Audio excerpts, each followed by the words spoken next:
Buenos días, buenas tardes a todos, espero que anden bien. Bueno, el video de hoy va a ser sobre el texto que les he enviado en la clase pasada, ¿sí? En el que vamos a tratar las principales teorías del aprendizaje.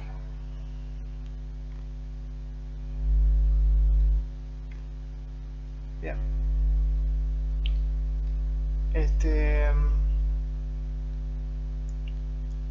¿Qué es lo que vamos a ver? Como el texto indica, ahí se hace una división principal en estas dos teorías. En estas dos formas de ver el aprendizaje, chicos, ¿sí?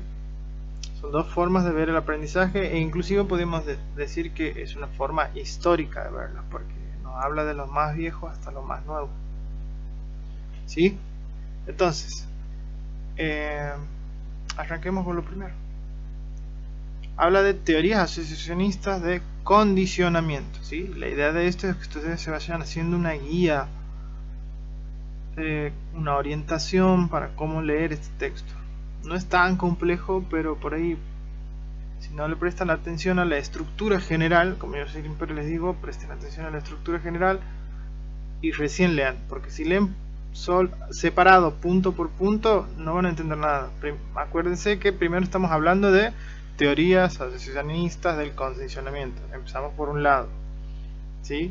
Estas primeras teorías lo que hacían es basarse en un esquema muy básico, ¿sí? Para entender cómo aprendían las personas, cómo aprendían los sujetos, las diferentes cosas que les iban pasando en la vida les iban enseñando, ¿cierto? Como a todo el mundo, pero ellos querían saber cómo exactamente. Bien, para estos primeros el estímulo y respuesta era digamos lo más obvio de ver. Déjenme que les muestre ahí está. Estímulo respuesta. Bien, el estímulo respuesta para ellos era el mecanismo mediante el cual se aprendía, digamos. Y entonces es lo que marca a esta teoría, digamos. Es lo base y desde ahí se arranca. ¿Quiénes arrancan con esto? Para allá, para la izquierda, en condicionamiento clásico, ellos sí los primeros. Pavlov y Watson, ¿sí? Son como los exponentes de esto. Acuérdense, a mí lo que me interesa de aquí es que entendamos cómo va estas cuestiones de las teorías del aprendizaje. Después nos haremos un tiempo, cuando podamos, de ver un poquito más cada una de estas porque es interesante. Bien, en el condicionamiento clásico entonces lo teníamos a Pavlov, a donde hablábamos de qué, de un estímulo también con respuesta, ¿no? Aquí nosotros nos centramos, digamos, más en este estímulo que puede dar una persona, ¿sí?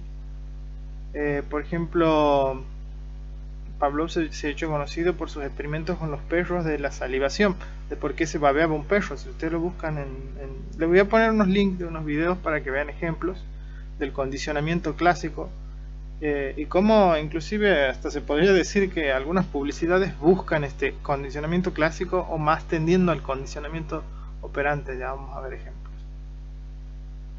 Bien, entonces este condicionamiento clásico busca un estímulo. Por ejemplo, se le mostraba comida a un animal, ese era el estímulo, la respuesta que se buscaba era el babeo del perro, porque se babeaba, y ahí ustedes van a ver en el video cómo termina ese resultado, cómo termina ese experimento en específico.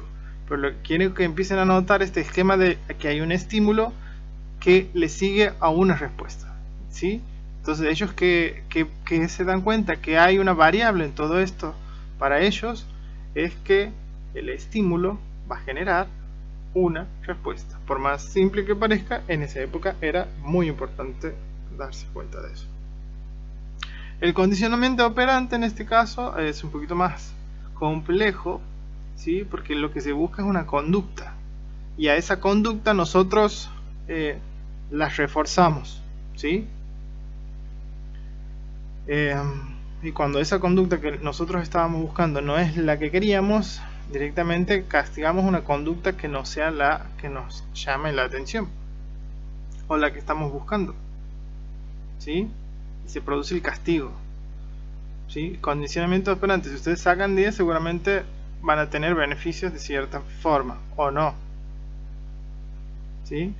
Si se portan mal en clase van a tener aquel castigo.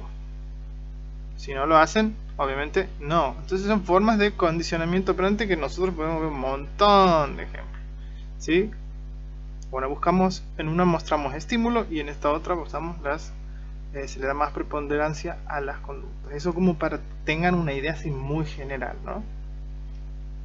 Bien, ¿qué es lo que caracteriza? ¿Qué es lo que me interesa a mí?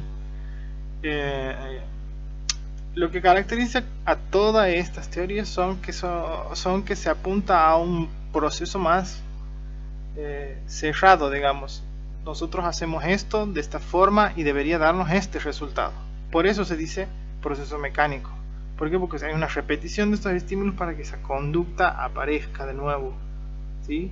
Y se trata siempre de repetir lo mismo, por eso es un proceso mecánico, ¿sí? Y se supone que si eso está bien realizado con todas las variables controladas, chicos, se supondría que la respuesta tendría que ser la esperada. En este caso, si se le da la comida, si se hacía un ruido, el perro tendría que babear en el condicionamiento clásico. En el condicionamiento operante, si a ustedes les pagan el salario mínimo, entonces tendrían que salir a votar de nuevo. Ojo, miren, podría considerarse o no un condicionamiento operante, eso habría que pensarlo, ¿no? Bien. ¿Y qué es lo que pasa aquí? Se ignoran procesos internos. Eso como una característica que se dan cuenta. Obviamente se dan cuenta mucho más adelante cuando aparecen los que niegan esta teoría. Bueno, ellos no van a decir que niegan procesos internos, sino simplemente ellos van a decir, los que defienden esta teoría, que hay cosas que se le escapan de las manos y que no son pasibles de medirse o no son pasibles de controlarlas, ¿sí? Son variables que se escapan de sus manos. Por eso dicen que se ignoran procesos internos. ¿Qué vendría a ser un proceso interno? Un proceso interno sería que, por ejemplo, después de que a ustedes se hayan quemado varias veces la mano por tocar la cocina caliente, por ejemplo, y ustedes ya se van anticipando a la idea de que la cocina va a estar caliente y no tienen que verla en el rojo vivo para darse cuenta que está caliente, sino que sus experiencias previas, ¿sí?, les han posibilitado un nuevo entendimiento de la situación y ustedes ahí sin querer han aprendido algo. Justamente ahí tenemos un proceso de aprendizaje. Pero estos procesos internos son muchísimos más complejos que solo tocar una cocina, que solo acordarme que he tocado una cocina y me he quemado. Son mucho más complejos. ¿Por qué? Ya vamos a ver en las teorías que siguen por qué son más complejos estos procesos internos, ¿sí? Pero aún así, este condicionamiento operante yo diría que funciona un poco más cuando las personas son un poco más simples, digamos. Y no sé si decir personas por ahí, digamos, cuando las situaciones son más sencillas y tienen pocas variables, esto no tendría que tener mucho problema, ¿no? Cuando son simples, va a funcionar. Si no lo es, bueno, no va a funcionar, ¿sí? Y como dice aquí, la clave de todo esto es las teorías, la conducta es la conducta deseada es la clave en estas teorías del aprendizaje. Les he puesto eso como para que no se olviden. Nosotros estamos buscando una determinada conducta. Por eso yo siempre les digo, bueno, a ustedes no les he dicho porque no los he visto nunca, pero siempre que les dan algo, pregúntense por qué les están dando algo. ¿Cuál es la conducta deseada que buscan en ustedes, si lo quieren pensar de esa forma? ¿Sí? ¿Qué es el resultado? ¿Qué es lo que esa otra persona o esa otra organización está esperando de mí? ¿Sí? Cuando me da algo. Ojo, son pocas las personas que dan cosas simplemente de bonito porque hablamos de otra forma de pensar. Pero generalmente es para tener cuidado, ¿no? Bien, sigamos. Quedamos así. Lo importante aquí que es la conducta deseada es la clave para entender. Porque porque si yo quiero entender algún tipo de conducta, la gente que trabaja el condicionamiento va a buscar por medio de estos procesos mecánicos una determinada conducta. ¿Estamos? Bien, sigamos. Ahora pasamos a las teorías mediacionales. Y estas son más complejas que las otras. Y como dice de entrada, la clave en estas teorías son los esquemas internos. He puesto aquí. Pero en realidad también podrían, en vez de esquema, podríamos decir estructuras internas. Cómo se construyen y cómo van afectando en el aprendizaje. Ustedes cuando hablan de esto, por ejemplo, porque estas cosas, chicos, sí o sí van en un parcial, sí o sí van en un finanzas, tienen que saber. Porque ya van a ver más adelante en todo lo que nos va a servir. Más en su profesión. Bien. ¿Por qué es importante entender esto? Yo voy a marcar esquemas internos o estructuras, cómo se construye y cómo afecta. Estas palabras son las más importantes. Ya les voy haciendo unos breves comentarios de esto para que los entiendan, pero hay algunas que merecen todo su desarrollo aparte, ¿no? Seguramente lo vamos a ver en psicología educacional. Es más que seguro que lo vemos. Bien. Por lo pronto tengamos una idea mínima de todo esto. Son temas que son más entretenidos, son complejos de entender, pero lindos. Bien. ¿Qué son esquemas internos? Uno dirá, ¿o qué son estas estructuras internas? Como les decía, que también se puede decir. Son todas esas cosas que ustedes vienen cargando relativas a sus experiencias de la vida, por ejemplo. ¿Sí? Si ustedes han tenido determinadas experiencias de la vida que hacen que ustedes sean tímidos todo el tiempo, porque en su casa nunca se les ha enseñado que a entrar a algún lugar hay que saludar a las personas, etcétera, etcétera, sino más bien han sido unas personas resguardadas, de pocas palabras, ¿sí? No muy extrovertidas. Entonces vamos a tener unos esquemas, unas estructuras internas que apuntan hacia otro tipo de actividades en cuanto a lo social. Capaz que prefieran estar solas, ¿sí? O que les va súper bien en esto de las clases virtuales porque no tienen que estar con tanta gente, ¿sí? Bueno, pero yo lo que voy es que vean cómo este esquema interno, esta estructura interna de la persona que se ha ido construyendo a través del tiempo, ¿sí? Porque supongamos que todos en la familia de ellos siempre han sido reservados, han sido medio tímidos, usted genera una estructura interna determinada. Otra familia, y todos son súper parlanchines, extrovertidos, y sí, la persona esa capaz que tiene un problema para quedarse callado en la clase. Ya sabemos que los dos extremos no son buenos, ¿estamos? Es ser extremadamente callado y vivir en el mundo interno todo el tiempo nos puede llevar a muchos problemas. También, ¿por qué? Porque no comunicamos lo que nos pasa, y si no lo hacemos muchas veces lo sufrimos por dentro y eso nos enferma mucho, ¿no? Y la otra persona también se enferma, no crean, solo que es del mundo, de la boca para afuera, como dijo. Miren cómo algo tan simple ustedes pueden terminar analizando muchas cosas. Por ejemplo, la otra persona que es súper extrovertida, de la boca para afuera, todos son sus problemas, los largas y está, yo tengo este problema, yo tengo este otro, y a mí me pasó esto, y a mí me pasó aquello, y no para, y no para, y no para, y no para. Y sigue. ¿Sí? Son los extremos opuestos. Ninguno es muy saludable, que digamos, ¿sí? Y efectivamente, ¿cómo afecta el aprendizaje? ¿No? Ahí con el ejemplo que les he dado.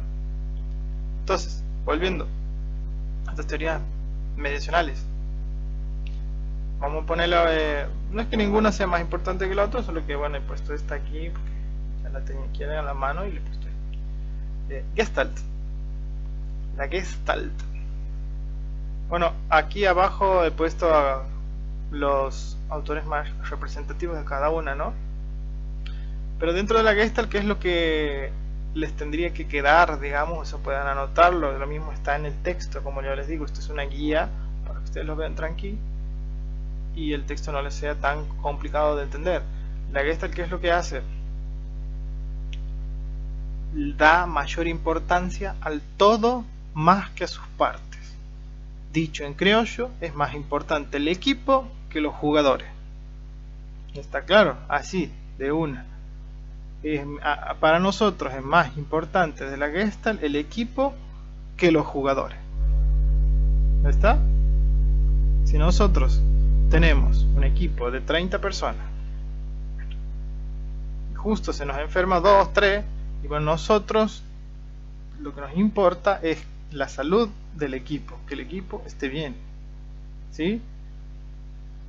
Si nosotros vemos que esos 2, 3 personas afectan a toda la dinámica, entonces nosotros podemos decir que hay influencia de esas partes sobre el todo. ¿Por qué? Porque ahora el equipo va a tener que organizarse de manera diferente, ¿sí? Pero aún así debería seguir funcionando. A veces no lo hace, ¿sí? Pero a lo que va aquí es que el todo es más importante que la suma de sus partes. Porque uno se vaya, no es que va a dejar de ser un equipo. Capaz que sea mejor o peor, pero sigue siendo un equipo. Entonces no es que se haya perdido un equipo, simplemente sí se modifican sus características, pero no se pierde. ¿Sí? El todo es más importante que la suma de las partes. Eso es lo que nos dice Gestalt. También nos muestra unas... Busquen en Google imágenes de Gestalt, pongan así, o imágenes sobre Gestalt, y les va a aparecer la clásica imagen de perspectiva, figura, fondo. No lo voy a decir de qué son, véanlos ustedes y después me cuentan que ven. Básicamente nos muestra de cómo el fondo, lo que tenemos supuestamente por detrás, nos configura la vista. ¿Sí? Imagínense ustedes, les doy un ejemplo de la Gestalt.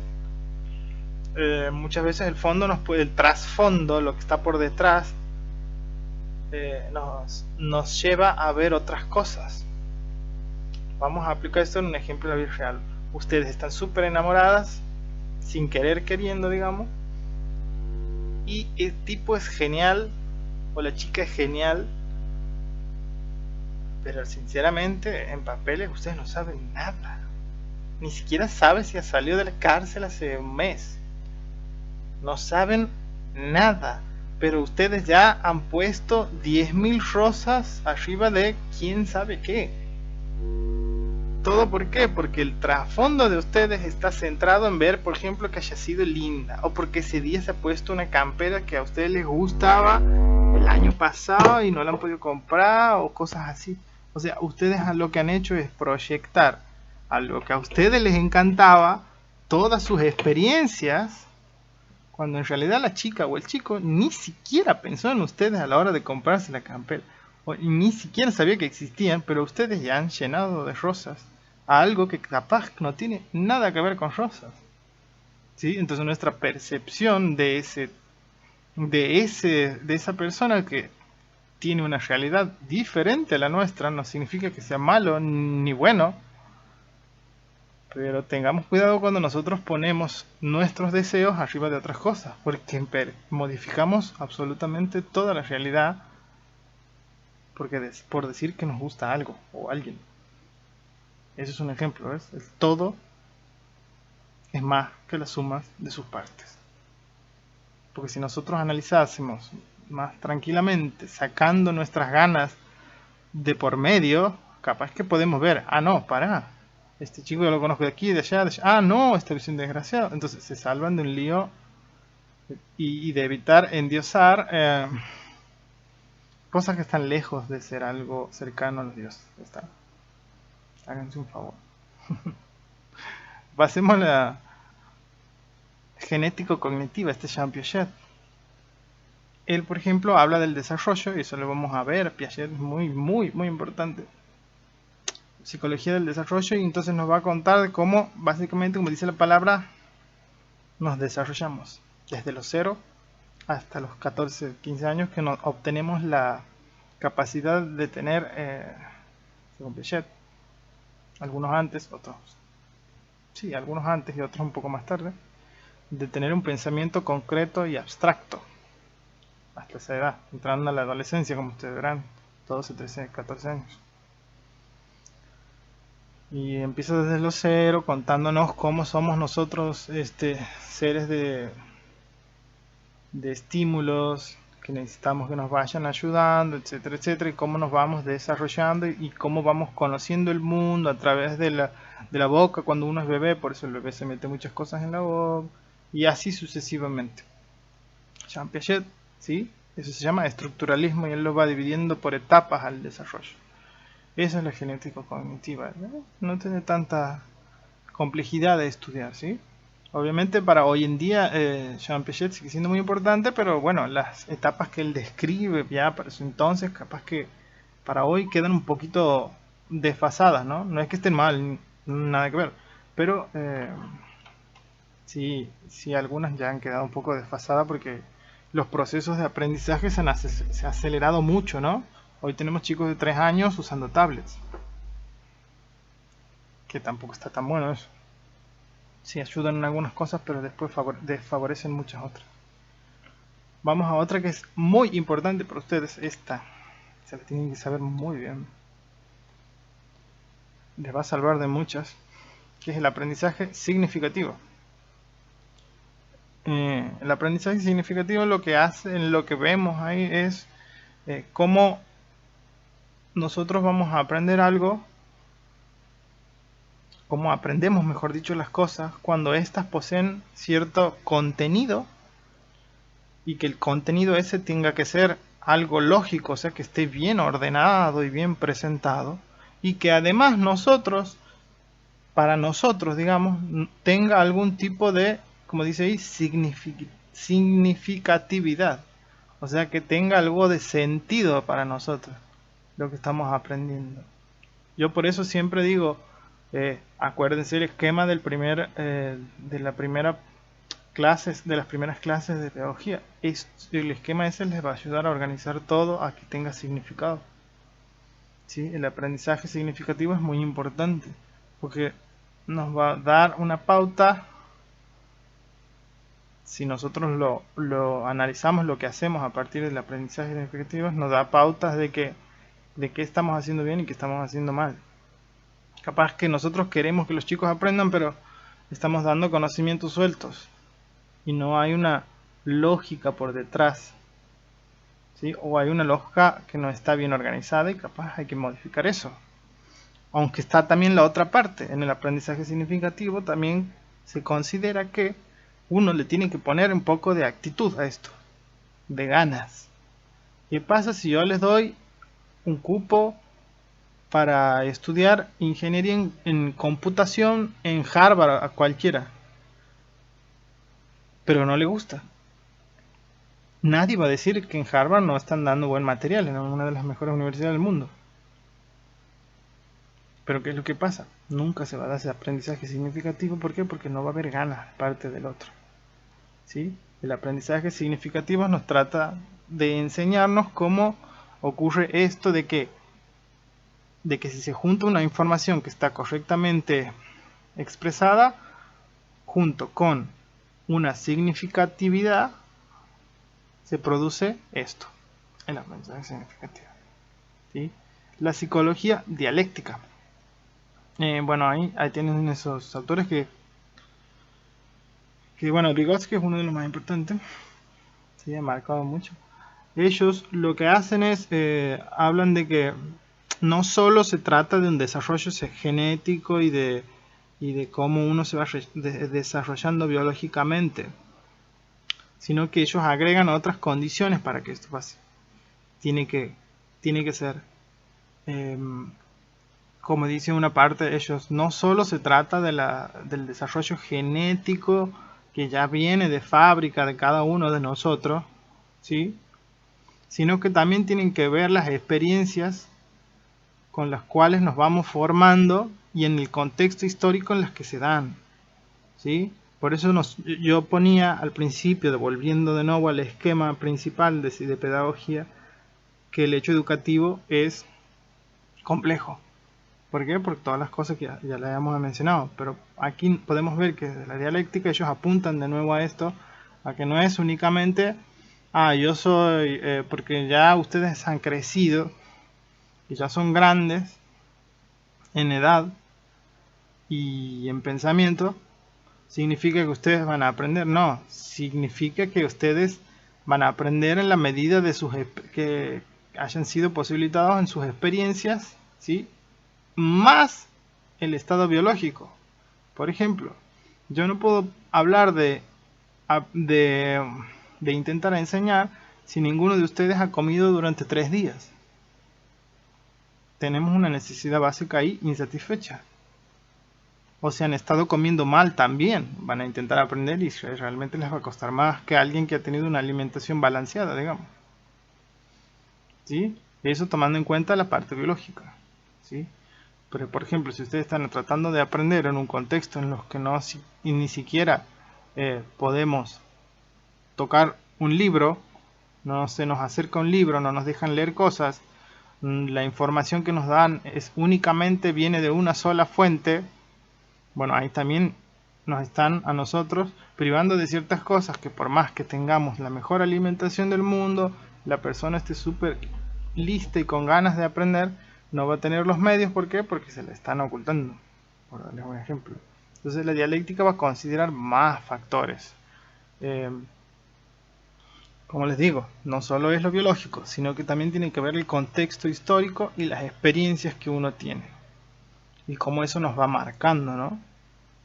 Y por último, este procesamiento de la información, el texto tiene un esquema ahí muy fácil de entender, que es básicamente se piensa al aprendizaje desde como si nosotros fuésemos, como si el aprender fuese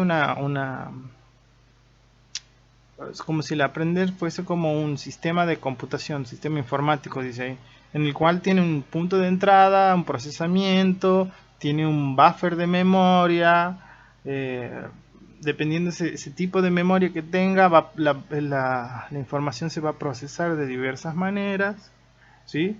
Para llegar a un resultado, a un aprendizaje en este caso. Entonces el procesamiento de la información, como estímulo que va a entrar, es casi como imagínense como un estímulo y respuesta, pero más complejo, porque le agregan muchas más cosas. Ya no solo es un estímulo y respuesta sencillito, pero se le agregan más cosas. Y se toma como parámetro, por ejemplo, cuando en sus inicios, se lo tomaba como parámetro esta cuestión, esta idea del procesamiento de la información, como si fuese un ordenador. Dicen ahí la computadora, un ordenador, en español significa la computadora que nosotros usamos, ¿sí?